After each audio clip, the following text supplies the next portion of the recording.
பசும்பால் வாங்கிக்கிறாங்க. ஏன்னா பசும்பால் அவ்வளோ பெரிய விசேஷம், ஆயுள் அபிவிருத்தி செய்யக்கூடியது பசும்பால். இந்த முதல் காலத்துல வாங்கி தர முடியாதவங்க இன்னும் 3 கால பூஜை இருக்கு, பசும்பால் கம்பல்சரி வாங்கிடுவாங்க. அத்தனை திரவியங்கள்லயும் ரொம்ப ரொம்ப முக்கியமான திரவியம் பால். அதாவது பசுமாட்டில் வரக்கூடிய சீரம், சீரம்னா பால். அந்த பாலை சுவாமிக்கு அபிஷேகம் பண்றது, நைவேத்தியம் பண்றது ரொம்ப ரொம்ப விசேஷம். ஆவின் பால், ஆரோக்கிய பால் வாங்கிட்டு வராதீங்க, பசுபால் வாங்கிட்டு வாங்க. ரொம்ப விசேஷமானது. ஆயுள் விருத்தியாகக்கூடிய ஒரே ஒரு பொருள் பசுமாட்டில் வரக்கூடிய பசும்பால், பசும் தயிர், நெய், வெண்ணெய், மாட்டோடைய சாணம், மாட்டோடைய நீர். இது எல்லாமே பஞ்சகவ்யம்னு பேரு. இது எல்லாமே இருந்தா கொண்டுவாங்க.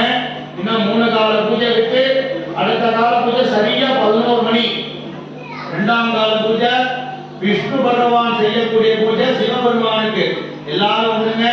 அதே போல 3ஆவது காலம் பார்வதி தாயார், தாயார் சுவாமிக்கு பூஜை செய்யறாங்க. கரெக்டா 1 மணிக்கு 3ஆம் கால பூஜை, 4ஆவது கால பூஜை கருத்தல்ல 4 மணி. எல்லாரும் கலந்துங்க, சுவாமியோட அனுகிரகம் பெறுங்க. லோகா சமஸ்தா சுகம்.